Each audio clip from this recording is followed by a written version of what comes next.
أشهد أن محمد رسول الله۔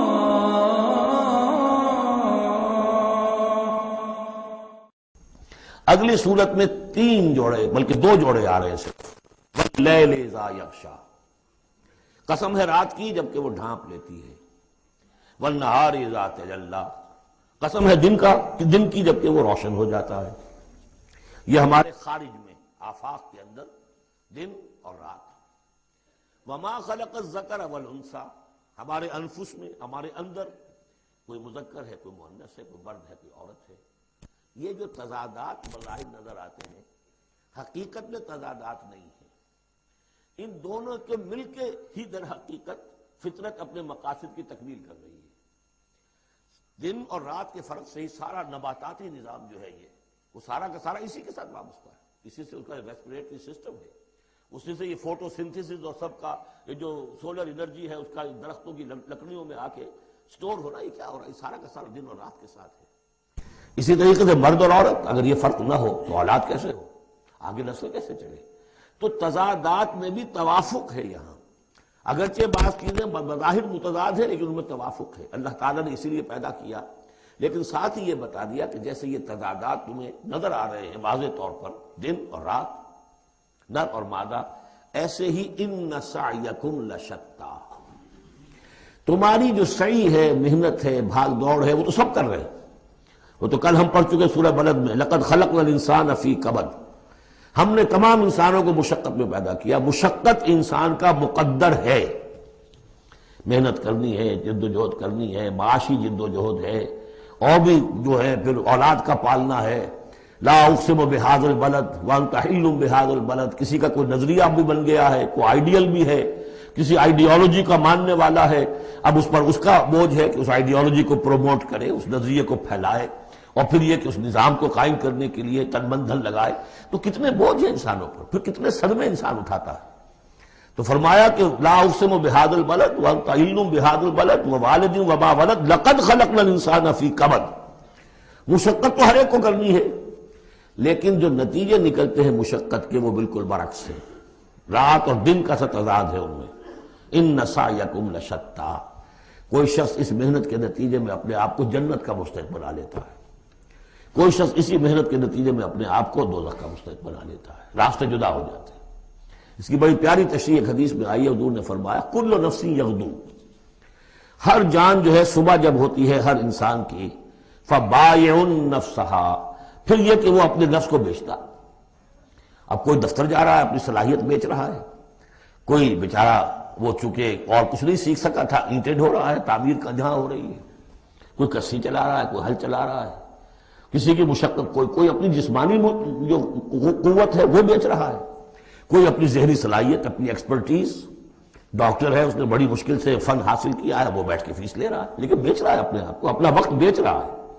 تو کل نفس یغدو فبائع نفسہ فموتقھا وموبقھا، دن بھر کی محنت کر کے شخص ایک وہ شخص ہے جس نے حلال کو پیش نظر رکھا، حرام سے بچا، جھوٹ نہیں بولا، کسی کو دھوکہ نہیں دیا، کسی کے ساتھ جو ہے بے ایمانی نہیں کی، وہ شام کو آئے گا تو مشقت تو اس نے بھی کی ہے لیکن یہ لے کر آئے گا اللہ کی رحمت۔ دوسرا شخص مشقت اس نے بھی کی ہے، کہیں کم تول دیا تھا، کہیں کم ماپ دیا تھا، کہیں جھوٹ بول دیا تھا، کہیں کسی کی حق تلفی کی تھی، کہیں کسی کی عزت نفس پر حملہ کر دیا تھا، وہ مشقت بھی کر کے آئے گا اور شام کو جہنم کی گٹھڑی لے کر آئے گا اپنے کندھے پر، یا وہ نفس کو جہنم سے آزاد کرا کے آیا شام کو، اور یا وہ شام کو جہنم کے عذاب کی ایک گٹھڑی لے آیا ہے۔ تو کل نفس یغدو فبائع نفسہ فموتقھا وموبقھا۔ اب وہ بات ہے، اب یہ اس ایک بار سے سمجھ لیجئے کہ میرے نزدیک قرآن مجید کی اہم ترین یہ صورت ہے۔ ایک راستہ ہے، اس کے 3 اوصاف بیان کیے ہیں، اگر یہ 3 اوصاف ہوں گے تو خیر کے راستے پر آدمی بڑھتا چلا جائے گا، اور اگر اس کے برعکس 3 صلاحیتیں ہوں گی تو انسان گرتا چلا جائے گا، شر کی طرف جو ہے وہ اس کا قدم آگے سے آگے بڑھتا چلا جائے گا۔ پہلے 3 اوصاف کون سے ہیں؟ واللیل اذا یغشا والنہار اذا تجلی وما خلق الذکر والانثی ان سعیکم لشتی فاما من اعطی واتقی وصدق بالحسنی۔ جس شخص میں عطا ہے، جود ہے، سخاوت ہے، کسی کو بھوکا دیکھے تو اگر ایک روٹی ہے تو اس کو بھی بانٹ کر کھا سکے، کسی کو تکلیف میں دیکھے تو اگر اس کے پاس کوئی ہے ایسی چیز جس سے کہ اس کی تکلیف وہ رفع کر سکتا ہو تو دریغ نہ کرے، یہ عطا ہے، جود، عطا، سخاوت۔ فاما من آتا، پہلی شرط یہ ہے، کیونکہ ہم سورہ بلد میں بھی دیکھا ہے کہ وہ جو گھاٹی ہے جس سے گزرنا مشکل ہے، فلقتحم العقبہ، وہ کون سی گھاٹی تھی؟ فک رقبۃ او اطعام فی یوم ذی مسغبۃ یتیما ذا مقربۃ او مسکینا ذا متربہ ثم کان من الذین آمنوا وتواصوا بالصبر وتواصوا بالمرحمہ۔ اس گھاٹی کو عبور کر کے اگر اہل ایمان میں شامل ہوگا تو ابو بکر صدیق بنے گا، عمر فاروق بنے گا، عثمان غنی بنے گا، اور اس گھاٹی کو عبور کیے بغیر کسی وجہ سے اسلام لے آیا عبداللہ ابن ابی بن جائے گا۔ اگرچہ اس نے بھی کلمہ پڑھا ہے، اس نے بھی کہا ہے اشہد ان لا الہ الا اللہ واشہد ان محمد رسول اللہ، اور وہی کلمہ پڑھا ہے ابو بکر نے اور عمر نے اور عثمان نے اور علی رضی اللہ تعالیٰ عنہ۔ لیکن فرق کیا ہے؟ یہ زمین کچھ اور تھی جس میں بیج پڑا ہے، وہ زمین کچھ اور تھی جس میں بیج پڑا ہے، وہ زمین میں ہل چل چکا تھا۔ تو فرمایا کہ پہلی شے کیا ہے، اور یہ آیت ہم پڑھ چکے ہیں، چوتھے پارے کی پہلی آیت، لن تنالوا البر حتى تنفقوا مما تحبون، تم نیکی کے مقام تک رسائی حاصل نہیں کر سکتے جب تک کہ خرچ نہ کر سکو اللہ کے لیے اور اللہ کی مخلوق کے لیے، اور وہ چیز کہ جو تمہیں پسند ہو۔ یہ نہیں کہ جو اذکار رفتہ ہو گئی، بیکار ہو گئی، پرانی ہو گئی، دل سے اتر گئی، وہ دے دیا اور پھر سمجھا کہ ہم نے حاتم طائی کی قبر کو لات مار دی ہے، یہ نہیں۔ مما تحبون، نیکی کی گرد کو نہیں پہنچ سکتے، لن تنالوا البر حتى تنفقوا مما تحبون۔ تو پہلی شرط ہے اعطاء، دوسرا ہے واتقا۔ واتقا کیا ہے؟ وہی اخلاقی حس جو ہے وہ اگر بیدار ہے، نتیجہ کیا نکلے گا کہ وہ پھر نیکی کرنا چاہے گا، بدی سے بچے گا۔ وہی فَأَلْهَمَهَا فُجُورَهَا وَتَقْوَاهَا، اگر یہ حس مر نہیں گئی ہے، یہ دفن نہیں ہو گئی ہے، اس کے اوپر حوث جو ہے اس کا غلبہ نہیں ہو گیا ہے، کوئی اور غلط جو ہے انسان کا رجحان اس نے اسے دبا کر نہیں رکھ دیا ہے، تو تقا اس کے اندر ہوگا، میرا میں کسی کا دل نہ دکھا دوں، میں کسی کا حق نہ مار لوں، اس کے اندر ایک احساس ذمہ داری جو ہے وہ موجود رہے گا۔ اور تیسری شرط وصدق بالحسنی، جو بھی اچھی بات اس کے سامنے رکھی جائے اور اس کا دل گواہی دے دے کہ ہاں بات ٹھیک ہے، فوراً قبول کرے، تصدیق کرے۔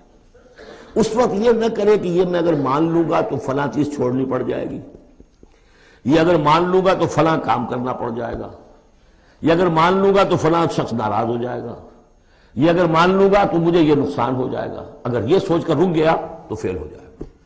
بلکہ یہ کہ جب دل نے گواہی دے دی کہ ہاں ٹھیک ہے، حق ہے، صحیح ہے، فوراً کہو دیکھیے جی آپ کی یہ بات، یعنی اس کو سمجھیے پریکٹیکلی، اگر آپ کسی بحثی میں بھی مبتلا ہو گئی کسی کے ساتھ، اور پھر یہ ہے کہ آپ نے کسی وقت محسوس بھی کر لیا کہ پلڑا اس کا بھاری ہے، بات اس کی صحیح ہے، لیکن ایک یہ کہ اڑے ہوئے، اب کیسے مان لوں میں کہ میں ہار گیا۔ ایک یہ کہ شخص کہ ٹھیک ہے صاحب آپ کی یہ بات مجھے بالکل دل کو لگی ہے، ٹھیک ہے، ابھی اور غور کریں گے، سوچیں گے، چلیں گے آگے اور اس مسئلے پر، لیکن یہ بات آپ کی ٹھیک ہے۔ اس سے انسان کے اندر جو ہے پھر وہ ہم آہنگی پیدا ہوتی ہے، بات آگے بڑھتی ہے۔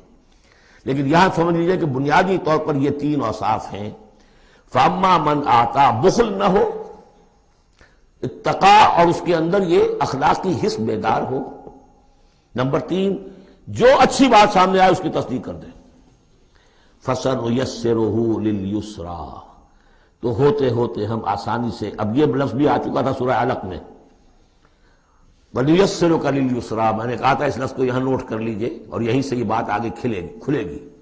فَسَنُيَسِّرُهُ لِلْيُسْرَىٰ، جس شخص میں یہ تین اوصاف ہوں گے ہم انہیں رفتہ رفتہ سب سے اونچی اور سب سے اچھی جو اس آسانی والی شاید منزل ہے جنت، وہاں پہنچا دیں گے۔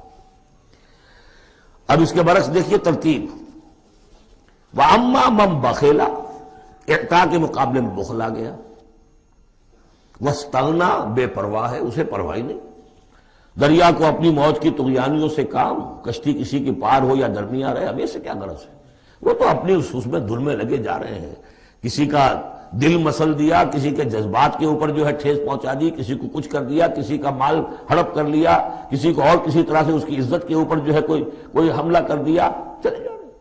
استغنا، انہیں یہ احساس ہی نہیں ہے کہ نیکی اور بری کا معاملہ بھی ہے اور مجھے سیدھے راستے پر چلنا ہے، برائی کے راستے پر نہیں۔ وَكَذَّبَ بِالْحُسْنَىٰ، اچھی بات پیش کی جائے جھٹلا دیتے ہیں، دل گواہی دے چکا ہے کہ بات اچھی ہے، یعنی پھر جھٹلا دے کسی تعصب کی وجہ سے، کسی ضد کی وجہ سے، تکبر کی وجہ سے، ہٹ دھرمی کی وجہ سے، فَسَنُيَسِّرُهُ لِلْعُسْرَىٰ، تو ایسے شخص کو ہم آہستہ آہستہ تدریجاً سب سے بڑی مشکل یعنی جہنم میں پہنچا دیں گے۔ تو یہ گویا کہ اب دو راستے، ان سعیکم لشتیٰ، تمہاری جد و جہد جو ہے زندگانی کی، ان کے یہ دو رخ ہیں۔ اگر تو یہ ہے اما من اعطا واتقا وصدق بالحسنی، اگر یہ تینوں چیزیں بتمام و کمال موجود ہوں تو وہ شخص صدیق بنے گا، ابو بکر صدیق بنے گا رضی اللہ تعالی عنہ، ان کے نقش قدم پر چلنے والا ہوگا۔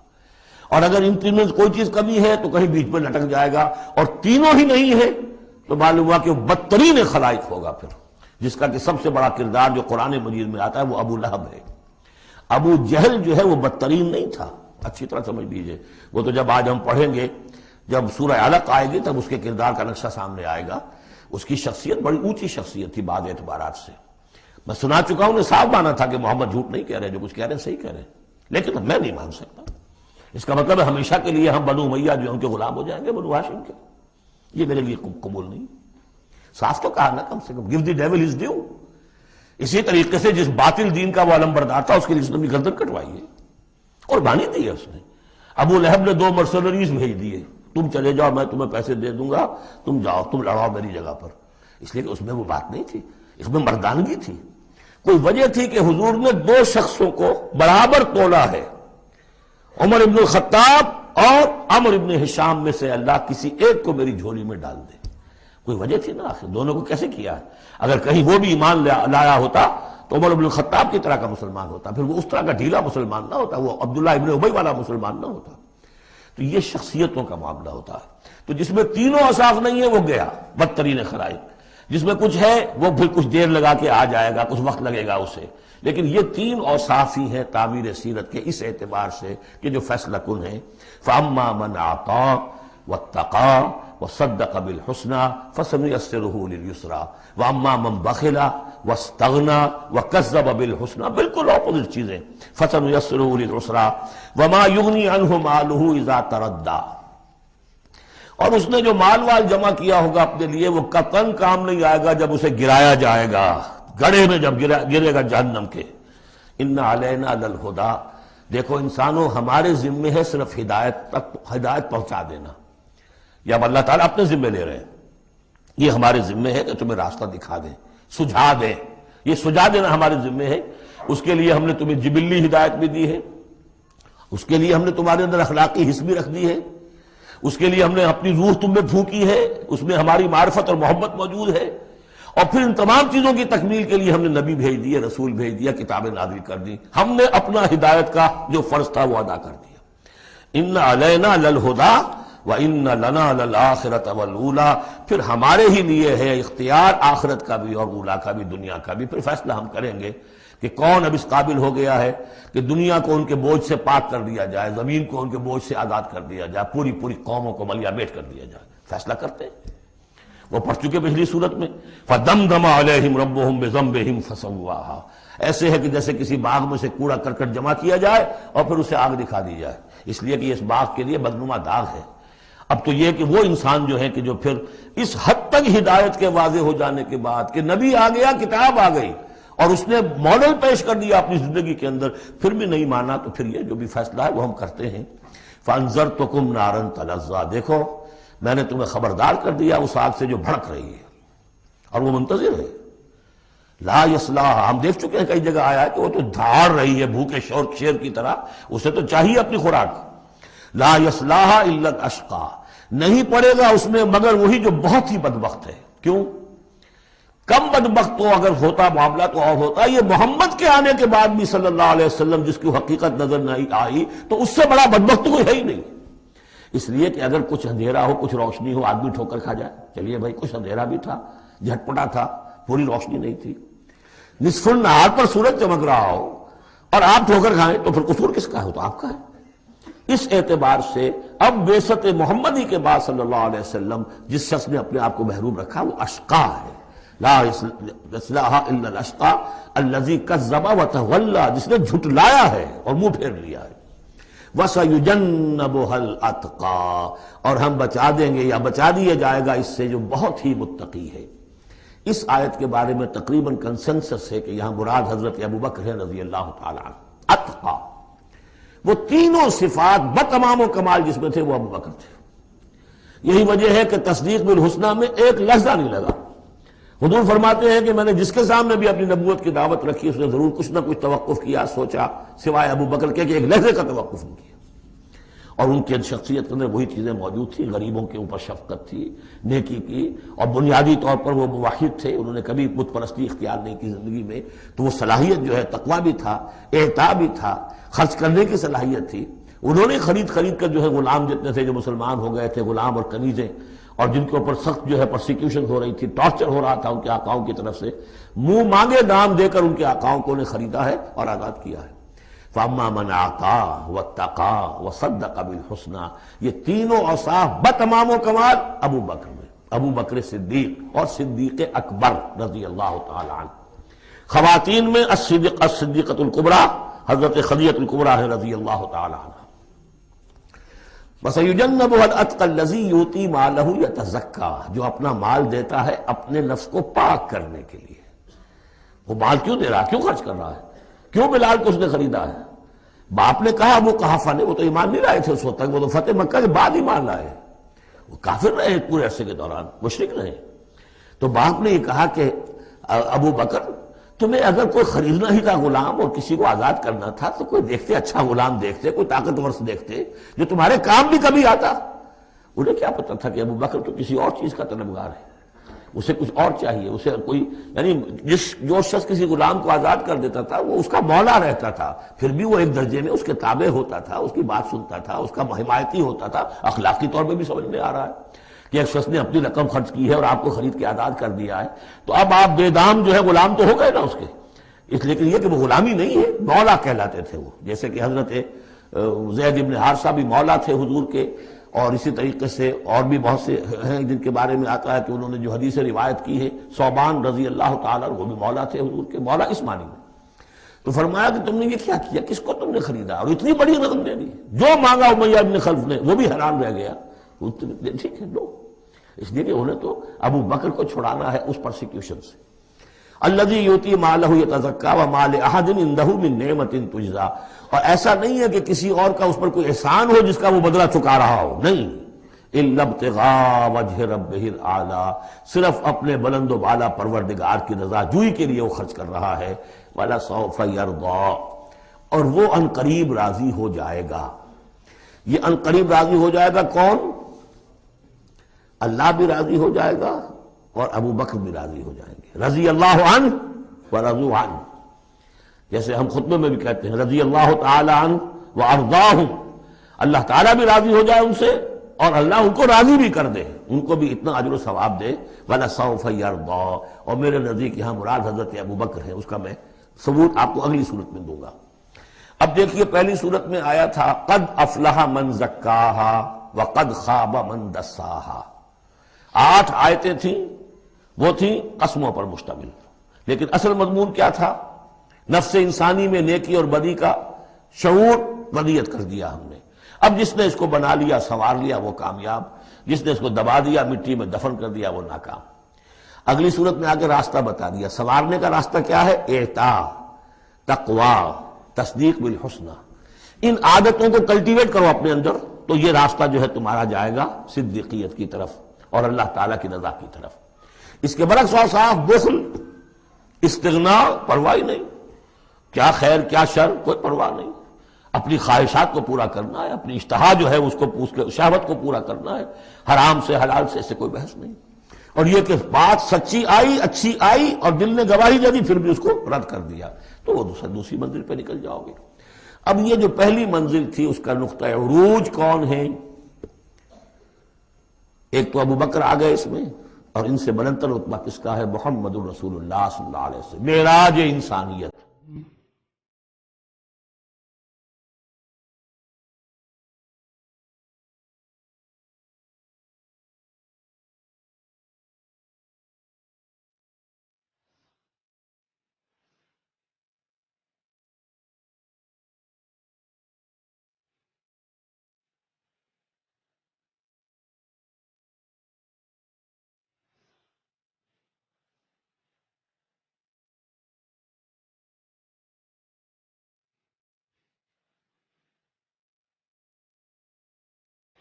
مولاي صل